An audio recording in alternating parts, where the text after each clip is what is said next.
India TV YouTube channel को subscribe करें और बेल आइकन दबाएं। कोरोना संकट के बीच प्रधानमंत्री नरेंद्र मोदी लगातार संवाद कर रहे हैं।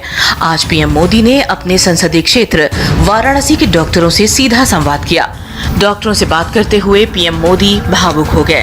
उन्होंने कहा कि हमारे डॉक्टर्स, नर्सेस और अन्य स्वास्थ्य कर्मियों ने जो काम किया है वो सराहनीय है। इस वायरस ने हमारे कई अपनों को हमसे छीना है। मैं उन सभी लोगों को अपनी श्रद्धांजलि देता हूँ, उनके परिजनों के प्रति सांत्वना व्यक्त करता हूँ। इस वायरस ने हमारे कई अपनों को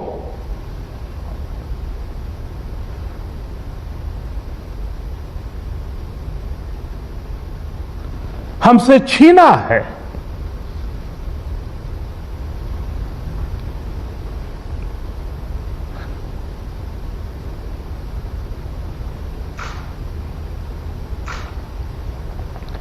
मैं उन सभी लोगों को अपनी विनम्र श्रद्धांजलि देता हूं और उनके परिजनों के प्रति सांत्वना व्यक्त करता हूं। ब्लैक फंगस को लेकर आईसीएमआर ने गाइडलाइंस जारी की है। गाइडलाइंस में कहा गया है कि ब्लैक फंगस एक खतरनाक बीमारी है और अगर इस पर ध्यान नहीं दिया गया तो ये घातक हो सकता है। आईसीएमआर ने कहा कि म्यूकोरमाइकोसिस एक फंगल इन्फेक्शन है और रोगों से लड़ने की मरीजों की इम्यूनिटी कम कर देता है। डायबिटीज के मरीज, स्टेरॉइड्स ले रहे मरीज, लंबे समय तक आईसीयू में रहने वाले पेशेंट को ब्लैक फंगस का खतरा ज्यादा है। इस बीमारी के पीड़ितों को आंख और नाक के आसपास दर्द होता है, खून की उल्टी होती है और सांस लेने में भी कठिनाई होती है। गले की हड्डी पर दर्द हो, चेहरे पर सूजन आ जाए, दांत ढीले हो जाएं, जबड़ों में भी दिक्कत हो तो ऐसे लक्षण को नजरअंदाज न करें। दिल्ली में ब्लैक फंगस की दवाओं की किल्लत हो गई है। ये दावा है दिल्ली के हेल्थ मिनिस्टर सत्येंद्र जैन का। सत्येंद्र जैन ने कहा कि केंद्र सरकार ने आज 2000 इंजेक्शन देने का भरोसा दिया है, लेकिन जरूरत उससे ज्यादा है। नहीं, पूरे देश में दिक्कत है। इसकी जो दवाई है उस दवाई के लिए केंद्र सरकार ने उसको कंट्रोल किया है। केंद्र सरकार सबको कोटे के हिसाब से दे रही है। दिल्ली को अभी उन्होंने 2000 के लिए कहा है देने के लिए। जैसी चीज मिलेगी हम अस्पतालों को दे रहे हैं, हॉस्पिटल्स को दे रहे हैं। ये प्राइवेट में घरों में इसका इलाज नहीं हो सकता है, तो एडमिटेड पेशेंट का ये इलाज होगा, उनको दे रहे हैं। आप ये तो पता क्या हो रहा है कि आपको 1000 इंजेक्शन दे दीजिए, एक आदमी को 5-5, 6-6 इंजेक्शन एक दिन में लगते हैं। आप कहते हैं सबको दिए क्यों नहीं? अरे भाई, जितने रिक्वायरमेंट थी 4000 की, आपने दिए 1000। सबसे बड़ी इशू ये है कि दिल्ली के अंदर, पूरे देश के अंदर इसकी कमी है। कल हाईकोर्ट ने भी कहा है कि केंद्र सरकार को जहां से भी अवेलेबल हो उसको इंपोर्ट करना चाहिए। देश के 10 राज्यों में ब्लैक फंगस महामारी बन गया है। यूपी सरकार ने भी इसे महामारी एक्ट के तहत नोटिफाई कर दिया है, यानी अब यूपी में भी ब्लैक फंगस महामारी है। पूरे देश में ब्लैक फंगस के 7000 से ज्यादा केस मिले हैं।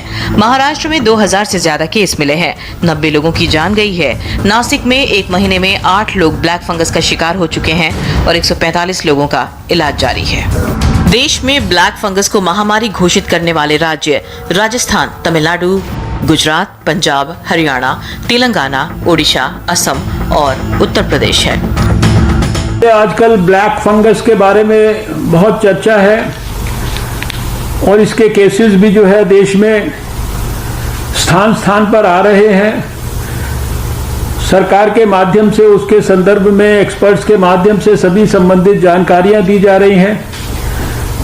उसकी दवाई का प्रोडक्शन, उसकी उपलब्धता को भी रैंप अप करने के लिए department of pharmaceuticals, drug controller, उनकी तरफ से भी विशेष प्रयास हो रहे हैं। भारत सरकार की तरफ से भी ये आग्रह किया गया है कि स्टेट्स इसको नोटिफाइबल डिजीजेस के रूप में जो है